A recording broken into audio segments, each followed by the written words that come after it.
شروع اللہ کے نام سے جو بڑا مہربان نہایت رحم والا ہے۔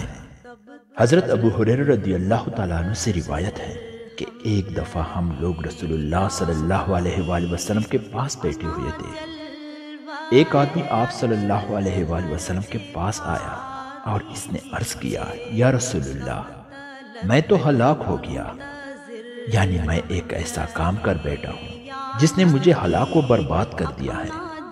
آپ صلی اللہ علیہ وآلہ وسلم نے فرمایا، کیا ہو گیا؟ اس آدمی نے کہا، میں نے روزے کی حالت میں اپنی بیوی سے صحبت کر لی۔ دوسری روایت میں ہے کہ یہ رمضان کا واقعہ ہے۔ آپ صلی اللہ علیہ وآلہ وسلم نے فرمایا، تو کیا تمہارے پاس اور تمہاری ملکیت میں کوئی غلام ہے جس کو تم اس غلطی کے کفارے میں آزاد کر سکو؟ اس آدمی نے کہا، نہیں۔ آپ صلی اللہ علیہ وآلہ وسلم نے فرمایا، تو پھر کیا تم یہ کر سکتے ہو کہ متواتر 2 مہینے کے روزے رکھو؟ اس نے عرض کیا کہ یہ بھی میری بس کی بات نہیں۔ آپ صلی اللہ علیہ وآلہ وسلم نے فرمایا، تو کیا تمہارے پاس اتنا ہے کہ 60 مسکینوں کو کھانا کھلا سکو؟ اس نے عرض کیا کہ مجھے اس کی بھی مقدرت نہیں۔ آپ صلی اللہ علیہ وآلہ وسلم نے فرمایا، تو بیٹھے رہو، شاید اللہ تعالیٰ کوئی سبیل تمہارے لیے پیدا کرے۔ حضرت ابو ہریرہ رضی اللہ تعالیٰ عنہ کہتے ہیں کہ رسول اللہ صلی اللہ علیہ وآلہ وسلم بھی وہی تشریف فرما رہے اور ہم لوگ بھی ابھی وہی حاضر تھے کہ رسول اللہ صلی اللہ علیہ وآلہ وسلم کی خدمت میں کھجوروں کا ایک بہت بڑا بورا آیا۔ آپ صلی اللہ علیہ وآلہ وسلم نے پکارا کہ مسئلہ پوچھنے والا وہ آدمی کدھر ہے؟ اس آدمی نے عرض کیا، میں حاضر ہوں۔ آپ صلی اللہ علیہ وآلہ وسلم نے فرمایا، اس بورے کو لے لو اور اپنی طرف سے صدقہ کر دو۔ اس نے عرض کیا، یا رسول اللہ صلی اللہ علیہ وآلہ وسلم، کیا اسے محتاجوں پر صدقہ کروں جو مجھ سے زیادہ حاجت مند ہو؟ خدا کی قسم، مدینہ کے دونوں طرف کی پتریلی زمین کے درمیان، یعنی مدینہ کی پوری بستی میں کسی گھر کے لوگ بھی میرے گھر والوں سے زیادہ حاجت مند نہیں ہیں۔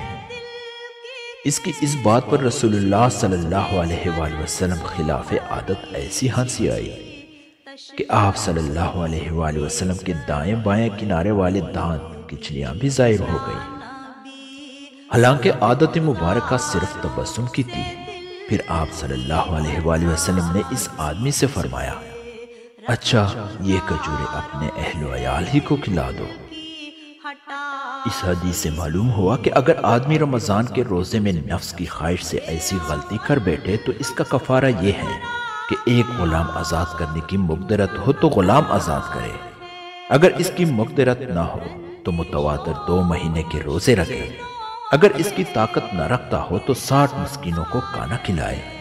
جمہور ائمہ و فقہا کا مسلک بھی یہی ہے، البتہ اس میں ائمہ کی رائے میں اختلاف ہو گیا ہے کہ یہ کفارہ کیا صرف اسی صورت میں واجب ہوگا جب کسی نے رمضان کے روزے میں جمع کیا ہو، یا اس صورت میں بھی واجب ہوگا جب کسی نے دانستہ کچھ کھا پی کے روزہ توڑ ڈالا ہو۔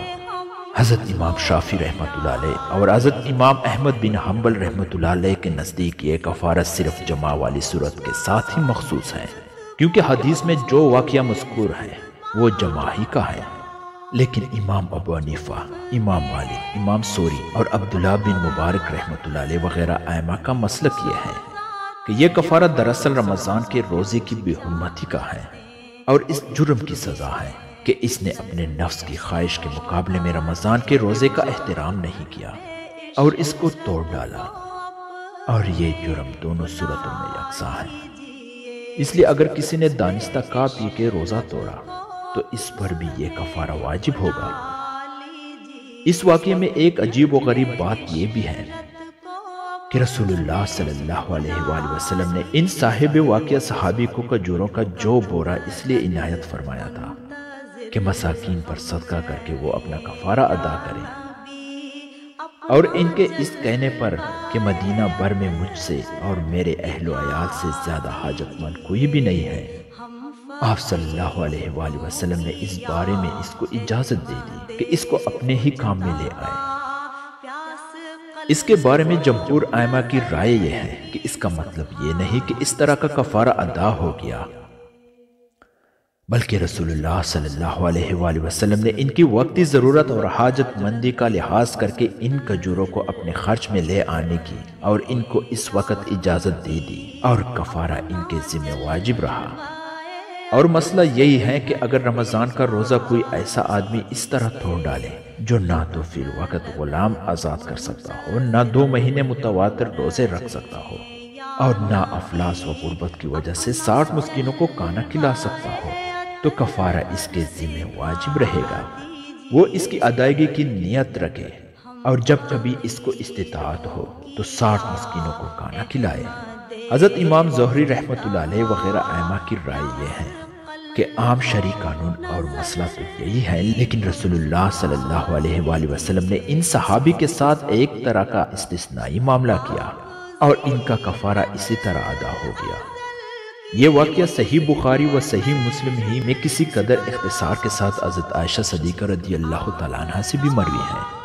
حافظ ابن حجر رحمۃ اللہ علیہ نے فتح الباری شرح صحیح بخاری میں لکھا ہے کہ بعض علماء کبار نے جن کو ہمارے استاد و شیوخ نے دیکھا ہے، حضرت ابو ہریرہ رضی اللہ تعالیٰ عنہ والی اس حدیث کی شرح 2 جلدوں میں لکھی ہے، اور دکھایا ہے کہ اس حدیث سے 1000 علمی فائدے اور نکتے پیدا ہوتے ہیں۔